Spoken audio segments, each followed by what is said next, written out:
Bonjour à toutes et à tous, bienvenue au Mystère de l'Uni. Je m'appelle Brem Sambabongou, je suis docteur en géologie à l'Université de Lausanne. Et moi, je m'appelle Alison Daly, je suis professeure de paléontologie et ma passion, c'est les fossiles et l'histoire de la vie. Nous vous invitons aujourd'hui à notre univers pour découvrir les temps géologiques. Mais dis-moi Alison, c'est quoi les temps géologiques?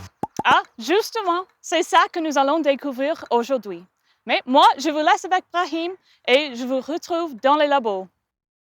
Maintenant que nous sommes entre nous, on va pouvoir découvrir un peu où nous sommes. Alors ici, nous avons des petits moutons et derrière moi, nous avons le bâtiment Géopolis, là où des géologues vont pouvoir travailler pour comprendre les mystères de la géologie. Alors vous savez, nous les géologues, on adore jongler avec des millions et des milliards d'années. Mais pour vous, c'est peut-être un peu compliqué. Alors imaginons que la distance entre ici et l'entrée de Géopolis, c'est l'âge de la Terre. L'âge de la Terre? Alors, entre ici et l'entrée de Géopolis, il y a exactement 100 mètres. La Terre est née ici, à 4,56 milliards d'années, sous mes pieds.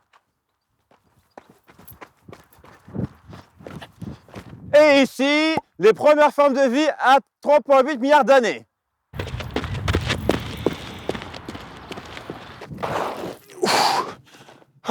Après 8 ans de 4 mètres, les premiers fossiles, il y a 700 millions d'années. Mais qu'est-ce qu'un fossile? Eh bien, un fossile, ce sont les restes d'organismes vivants qui se sont transformés en roches. Et ici, à 94 mètres, c'est-à-dire à 250 millions d'années, les premiers dinosaures. Et 4 mètres plus loin, il y a 66 millions d'années, la fin des dinosaures. Pauvres dinosaures. Mais regardez là-bas, les premiers Homo sapiens, nous! Ici, alors vous voyez, c'est 7 petits millimètres qui présentent les 300 000 ans de notre existence par rapport aux 4,56 milliards d'années, là où se trouve Alison. Coucou Alison! Voilà, 4,5 milliards d'années, et ici, 300 000 ans. Maintenant, allons retrouver Alison.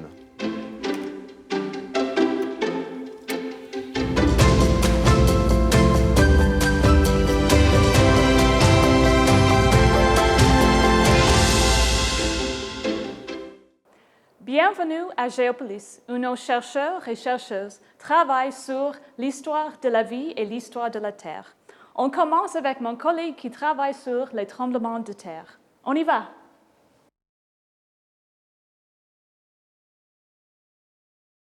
Bonjour à toutes et à tous, bienvenue dans notre Institut des sciences de la Terre.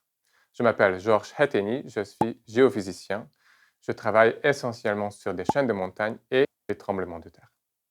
Quand vous baladez dans la nature, dans les montagnes par exemple, vous pouvez parfois trouver des fossiles, des animaux qui vivaient à l'époque dans les océans. Alors comment c'est possible qu'ils se retrouvent maintenant en altitude? L'explication se trouve dans la tectonique des plaques. Si vous regardez le globe terrestre, vous pouvez voir que les océans et les continents ont une certaine forme à l'heure actuelle, mais ce n'était pas toujours comme ça. Donc ces plaques tectoniques qui forment les continents et les océans actuellement, ils bougent de manière très lente mais sûre au fur et à mesure du temps. Par exemple, si vous regardez l'Afrique et l'Amérique du Sud, la forme vous dit que c'est comme un puzzle, ils étaient collés l'un à l'autre il y a un certain temps. Même la formation de la chaîne alpine, qui se trouve ici sur ce relief, avec la Suisse localisée ici, est le résultat de la tectonique des plaques. Deux plaques, une au sud et l'autre au nord, sont rentrées en collision pour former cette chaîne de montagnes. Alors, ces plaques sont très grandes et bougent très lentement, mais quand ils bougent l'une par rapport à l'autre, ils dépassent un certain seuil de friction pour bouger, et ça s'appelle un tremblement de terre. Lors d'un séisme, il y a beaucoup d'énergie qui partent dans toutes les directions de la Terre. Un séisme, c'est exactement la même chose qu'un tremblement de terre. Et nous essayons de capter ces vibrations au sol à chaque endroit du monde. Pour enregistrer les vibrations provenant des séismes, nous avons plusieurs outils. Le plus visuel, c'est celui-là. C'est un joli ressort. On voit très bien le principe. Quand le sol bouge, cet ressort va aussi vibrer et permettre d'enregistrer les ondes. Un sismomètre, c'est un appareil qui permet d'enregistrer des vibrations liées à un séisme. Alors, c'est très bien pour l'éducation, mais ce n'est pas assez précis pour la recherche. Alors, il y a une version miniaturisée Vous entendez peut-être que là-dedans, il y a un ressort et une masse qui bouge. Alors, ce ressort était mis dans cette boîte avec un petit ordinateur qui est connecté à Internet. Et avec ça, vous pouvez tout voir en direct. Donc ici, sur cet écran, vous voyez 2 enregistrements en temps réel des 2 ressorts que je vous ai présentés. Vous voyez qu'il n'y a pas grand-chose qui se passe, mais si je tape sur la table, il y a un premier signal. Et puis si je saute, ça devrait exploser ces vibrations. Et c'est exactement la même chose qu'on fait pour analyser les tremblements de terre. On regarde quand ces ondes arrivent à une station et puis aussi la taille verticale de ces enregistrements. Alors, à quoi ça sert tous ces instruments? Ils servent d'abord à faire de la recherche. On peut se faire une image des structures du sous-sol qui se sont développées au fur et à mesure du temps, par exemple des chaînes de montagnes. Mais on peut aussi faire d'autres choses qui sont dans l'actuel. Par exemple, on peut localiser des détonations et des essais nucléaires qui ne sont plus autorisés dans la plupart des pays. On peut regarder comment les fractures se propagent dans le sous-sol dans un projet de géothermie. Un projet de géothermie, c'est de creuser des trous profonds dans le sous-sol pour en extraire de l'eau chaude et faire chauffer nos bâtiments. Et aussi, on peut regarder des choses marrantes, par exemple, comment des milliers de gens sautent dans un stade lors d'un but. Étudier les tremblements de terre, c'est aussi très important pour préparer la population qui habite dans des zones à risque, comme au Népal. Et c'est pour ça qu'on a commencé un projet d'éducation dans les écoles népalaises avec mon collègue Siba, qui vient de l'Himalaya. Bonjour, je m'appelle Siba Souedi, je viens du Népal. Le Népal se trouve dans l'Himalaya, où nous avons de grands tremblements de terre. Mais les habitants du Népal ne connaissent malheureusement pas grand-chose des tremblements de terre. Alors pour les rendre attentifs à ce problème et pour les protéger, nous avons lancé un projet éducatif. On a installé 30 sismomètres dans des écoles au Népal pour permettre aux enfants d'en apprendre plus sur les tremblements de terre. Merci à tous d'avoir suivi cette partie sur les tremblements de terre. J'espère que vous avez appris des choses intéressantes. Et maintenant, je vais passer le relais à ma collègue Johanna, qui est dans ce bureau. À bientôt!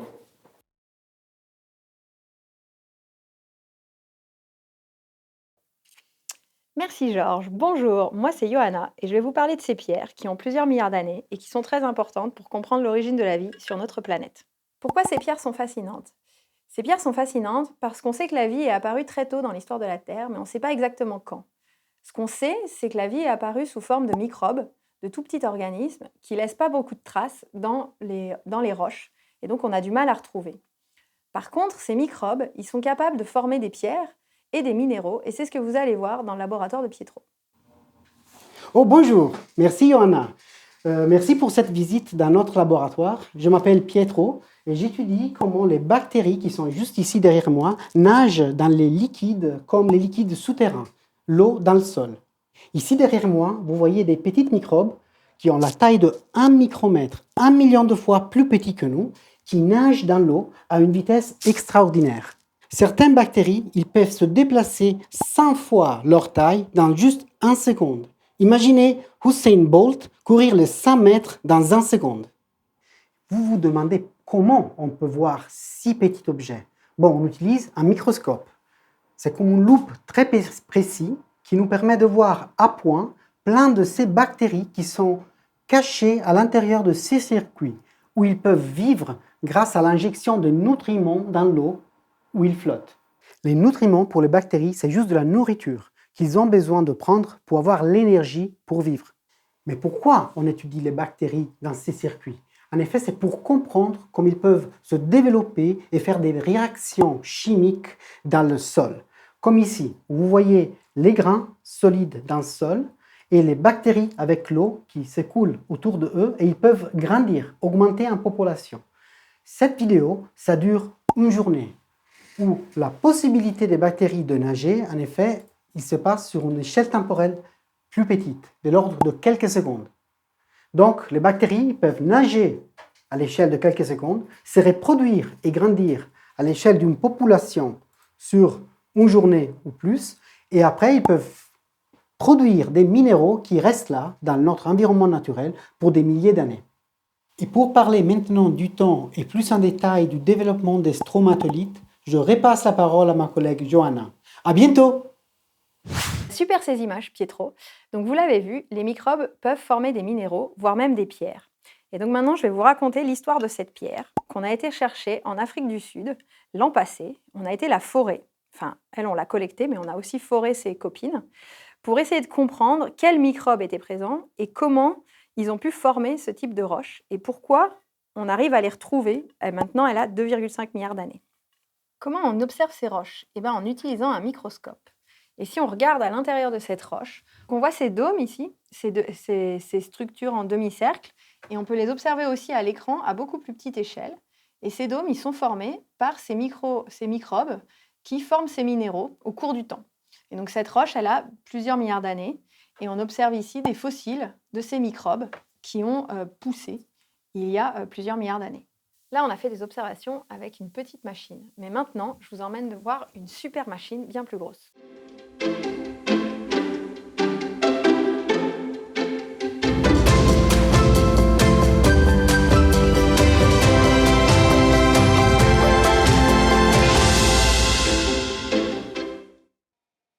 Et voilà, je vous présente la SIMS. Donc cet incroyable instrument, c'est un spectromètre de masse. Un spectromètre de masse, c'est une machine qui permet d'analyser la composition chimique d'à peu près tous les éléments, de l'hydrogène jusqu'à l'uranium, dans des roches ou des surfaces solides. Et celle-ci, elle est unique parce que justement, elle permet de mesurer la composition de la surface. Et donc, on n'est pas obligé de complètement détruire la roche et de la broyer pour en extraire l'information. On peut garder l'information telle qu'elle était à la surface de cette roche. Donc, si vous vous rappelez mon stromatolite, ma petite pierre de tout à l'heure, on peut la couper, on peut la polir, et ça fait cette petite tranche ici. Et donc, vous voyez qu'on observe encore toutes les structures et les dômes. Et je peux l'insérer dans l'instrument et aller regarder exactement dans chacun de ces dômes quelle est la composition chimique et savoir du coup si des micro-organismes, des microbes, ont pu produire ces dômes. Mais ça, c'est les questions de recherche qui m'intéressent moi. Mais la SIMS, elle appartient à 4 universités parce qu'elle permet d'analyser à peu près tout type de roches. Donc on peut regarder comment sont formées les montagnes, quels sont les produits d'une éruption volcanique, et surtout, on peut analyser les roches extraterrestres. Et pour la petite anecdote, toutes les roches extraterrestres de retour d'échantillons qui sont arrivées sur Terre ont été analysées par l'un de ces instruments de par le monde. Ah, je vois que les résultats arrivent. Bon, je vous laisse avec Alison.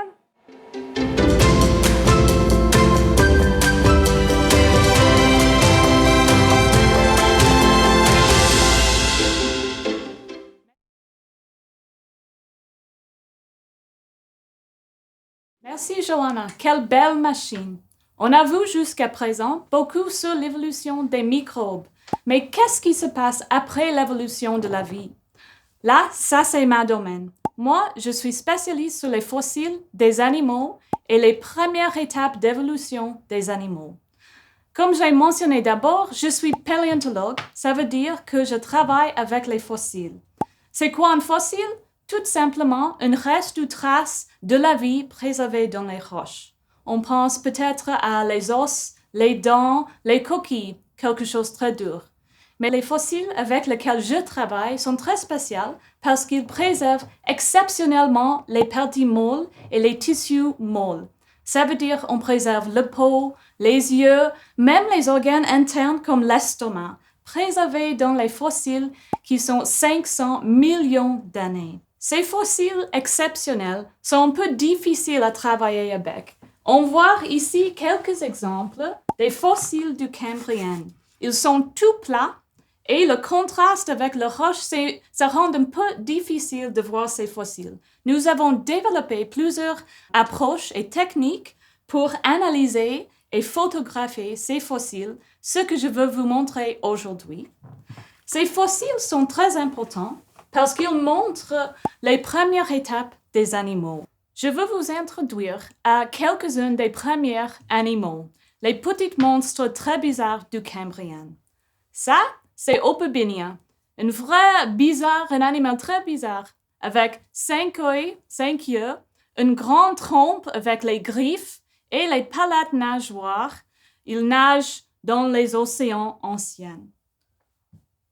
On a aussi mon fossile favori. Ça, c'est Anomalocaris. Ça, c'était le prédateur le plus grand et important dans le Cambrien, avec ses 2 grandes griffes sur la tête et les yeux très complexes pour chercher les proies.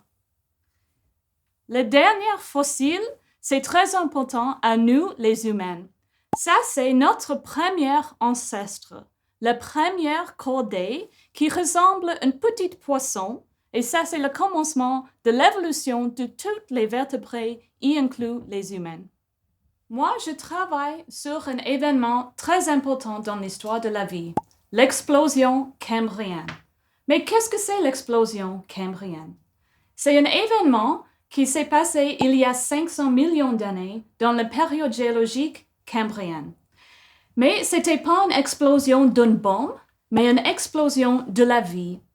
Dans 10 à 20 millions d'années, on a vu l'évolution de toute la diversité des animaux dans les océans anciens.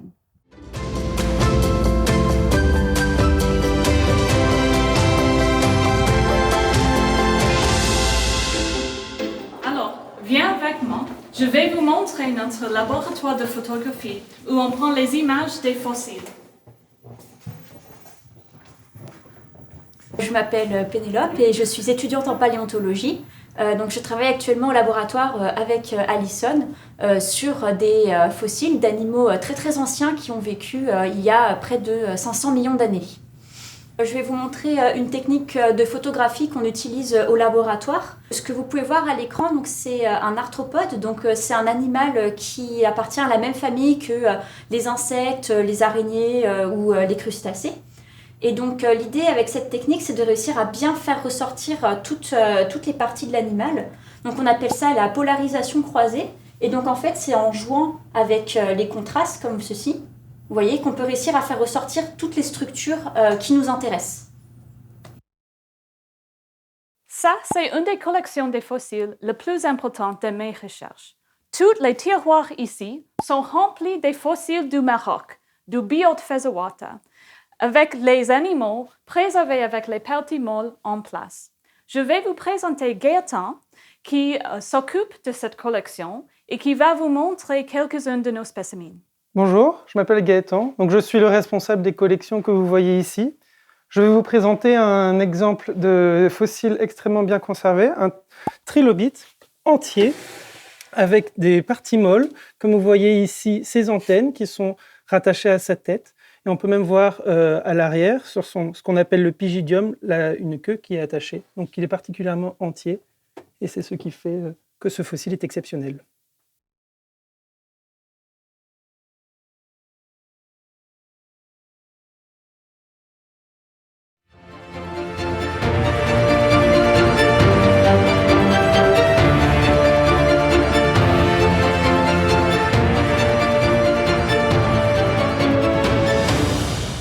Bonjour, je m'appelle Thierry Haddad et je suis géologue.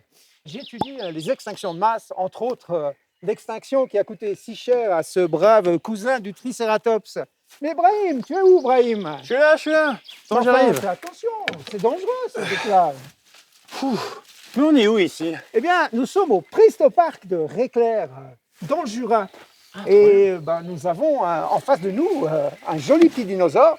Et malheureusement, les squelettes de ces bestioles, on les trouve difficilement ou pas du tout en Suisse.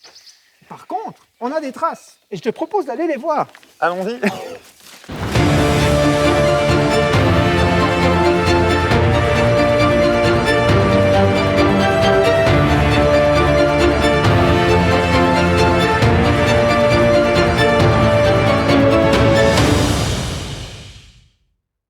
Voilà, nous sommes donc sur le sentier Jurassica, dans le Jura, et c'est ici que nous avons les fameuses traces laissées par nos dinosaures.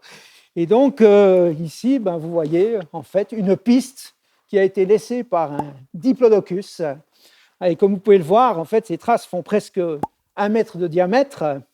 Et on voit très bien qu'il y a une sorte de bourrelet ici qui montre que l'animal en fait se déplaçait dans cette direction ici. Et lorsqu'on fait un petit calcul en fonction du diamètre de la trace, on se rend compte en fait que ça nous donne une hauteur pour sa jambe arrière qui fait 5 mètres, la hauteur de cette tente. Et ça nous donne une longueur ici de 30 mètres. à peu près l'ensemble de cette tente.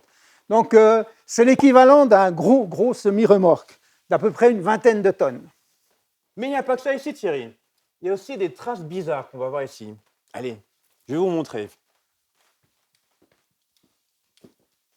Regarde ça. Tu vois, cette trace-là est vraiment très différente par rapport aux sauropodes qu'on voit ici. Donc, tu vois, ces grandes traces circulaires. Sauropodes? Oui, un sauropode, c'est le genre de gros dinosaures herbivores qui marchaient à quatre pattes. Alors que notre petit dinosaure tridactyle, il marchait, c'était un bipède. Un bipède? C'est-à-dire qu'il marchait sur deux pattes. Ah. Et donc, du coup, lui, il devait marcher à peu près... Dans ma direction. Exactement. Ouf. Mais il n'était pas seul. Ou alors, c'était peut-être le même, parce que regarde, à côté de toi, il y a une autre trace, ici avec le doigt central, avec deux autres doigts latéraux, qui venait vers ma direction. Je préfère ça. Ouais, mais c'est-à-dire qu'il était certainement rentré bredouille. Parce qu'en fait, ces petits dinosaures étaient donc carnivores et devaient donc attaquer les bébés herbivores de la troupe.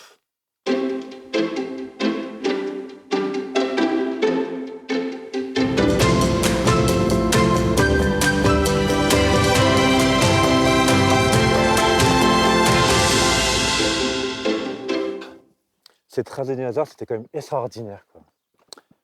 J'ai quand même une petite question. Est-ce que ces dinosaures existent encore à l'heure actuelle? Eh bien non, ils ont disparu il y a 66 millions d'années, au cours d'une grande crise d'extinction, ce qu'on appelle une extinction de masse. Et d'ailleurs, il y a eu depuis 540 millions d'années 5 extinctions de masse, oui, au cours duquel presque 90% des organismes ont disparu.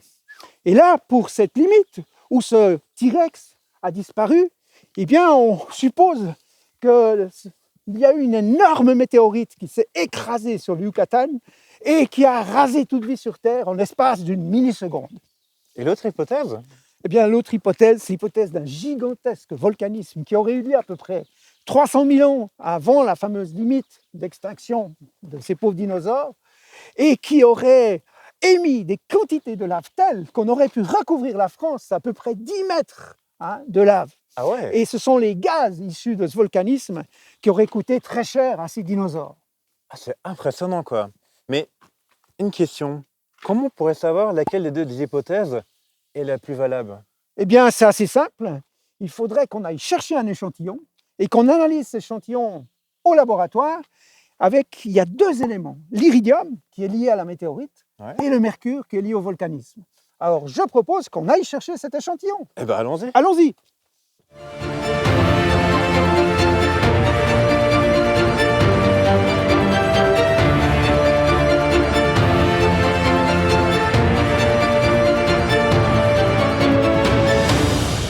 Ok, alors nous sommes arrivés sur ce bel affleurement.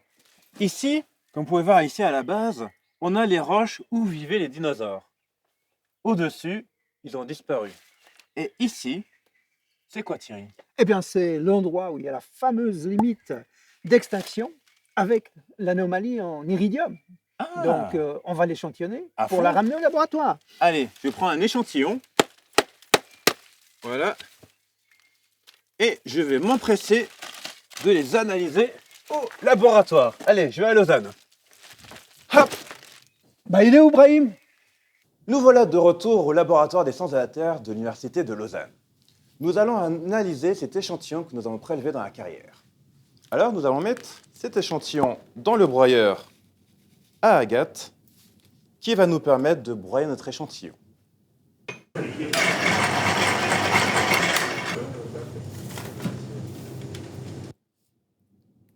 Voilà. Maintenant, nous allons l'analyser et nous allons voir tirer dans son laboratoire. Alors, avec l'échantillon que nous avons broyé, nous allons l'analyser dans cette machine. Alors, on va placer donc notre poudre dans cet appareil. Et nous allons mesurer les éléments chimiques à l'intérieur. Hop. Et c'est parti.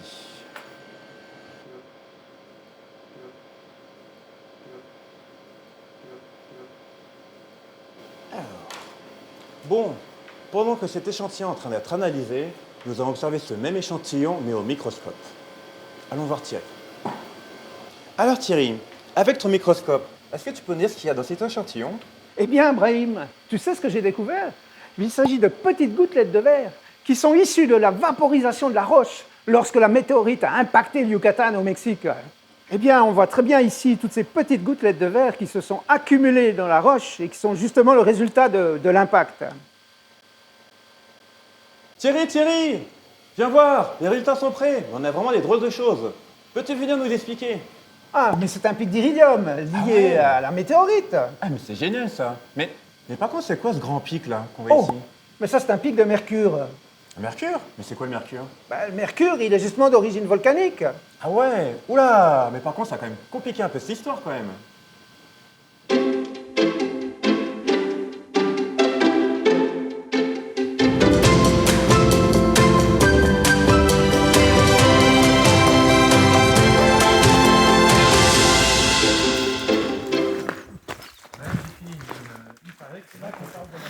Eh bien oui, Ibrahim, mais en fait, la découverte de ces deux anomalies en iridium et en mercure nous permet en fait de bien établir cette succession d'événements qui a mené à la mort des dinosaures. En effet, il y a dû y avoir un volcanisme intensif quelques temps avant cette fameuse limite, et puis ce volcanisme en fait a affaibli tous ces pauvres dinosaures, et pour finir, le point d'orgue, la cerise sur le gâteau, c'est la fameuse météorite qui est venue terminer le travail. Ok, donc là, c'était la fin des haricots, quoi. Complètement terminé. Ok, c'est impressionnant. Mais à l'heure actuelle, est-ce qu'on peut connaître ce genre d'extinction comme on connaît les dinosaures? Eh bien oui, hélas, Brahim, parce que l'activité de l'homme est telle qu'on peut vraiment craindre le pire pour les prochaines années. En effet, lorsqu'on regarde par exemple cette carrière, il faut vous imaginer que en fait, cette paroi de roche représente 8 millions d'années. 8 millions d'années? 8 millions d'années. Et vous voyez ici que l'homme, en même pas 50 ans, a excavé ce que la nature avait mis 8 millions d'années à faire, en même pas 50 ans. Autrement dit, si on prenait en fait toutes les carrières du monde entier et qu'on faisait une sorte de colonne de ces tas de pierres, on pourrait arriver jusqu'à la Lune. Jusqu'à la Lune? Jusqu'à la Lune. Donc le gros problème qu'on a ici, en fait, c'est justement un problème de temps, puisqu'on a parlé du temps en géologie. Tout à fait. Vous avez vu toute l'évolution, ça a pris des millions et des millions d'années.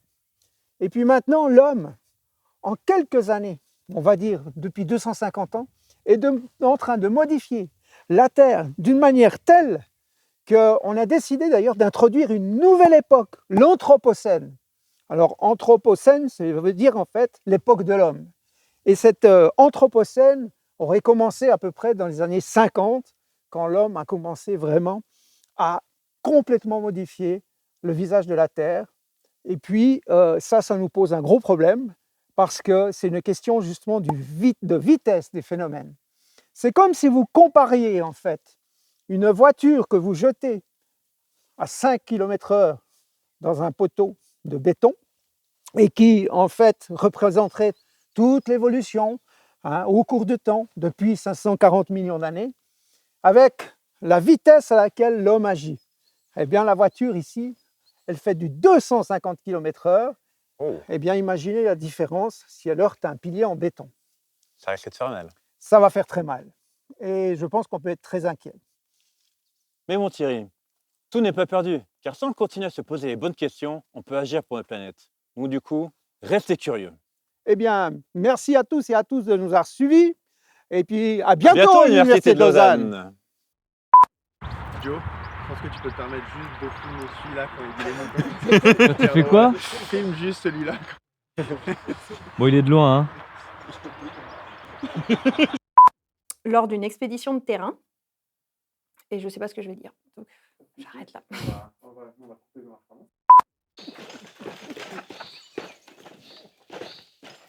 Quelle aventure! Mon Dieu! C'est pour ça qu'il faut rester curieux, développer votre créativité. Non, restez curieux, c'est bon. Ouais. Non. La fin des dinosaures.